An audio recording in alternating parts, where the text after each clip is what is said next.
शुद्ध म्हणजे काय ते टाळता येत नाही. आपण केलेली कर्म ही कधी ना कधी भोगावीच लागतात, त्यातून सुटका नाही. म्हणूनच असं झालं नसतं तर बरं झालं असतं, असं केलं असतं तर आयुष्य बदललं असतं, हे सगळं विसरून जा. कारण जे झालं ते तसंच होणार होतं. ते आपल्या पूर्वीच्या कर्मफळाचाच परिणाम असतं.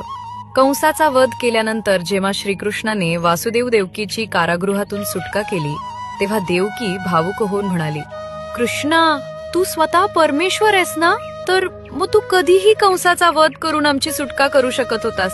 मग 14 वर्ष आमचं दुःख का वाढवलंस? यावर श्रीकृष्ण हसून म्हणाले, माते, गेल्या जन्मी तू मला 14 वर्ष वनवासात का पाठवलं होतंस? देवकी चकित झाली.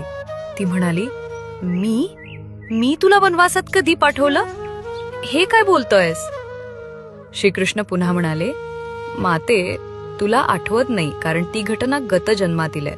त्या जन्मी तू कैकई होतीस आणि तुझ्याच इच्छेमुळे मला 14 वर्ष वनवासाला जावं लागलं होतं. हे ऐकून देवकी अधिकच थक्क झाली आणि म्हणाली, अरे, जर मी कैकई होते तर त्या जन्मी कौसल्या कोण होती?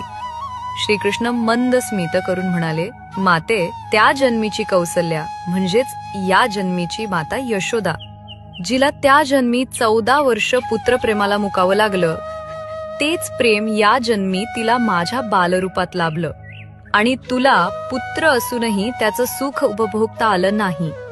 श्रीकृष्ण पुढे म्हणाले, माते, प्रत्येकाला आपल्या गतजन्मीच्या कर्मांची फळं भोगावीच लागतात.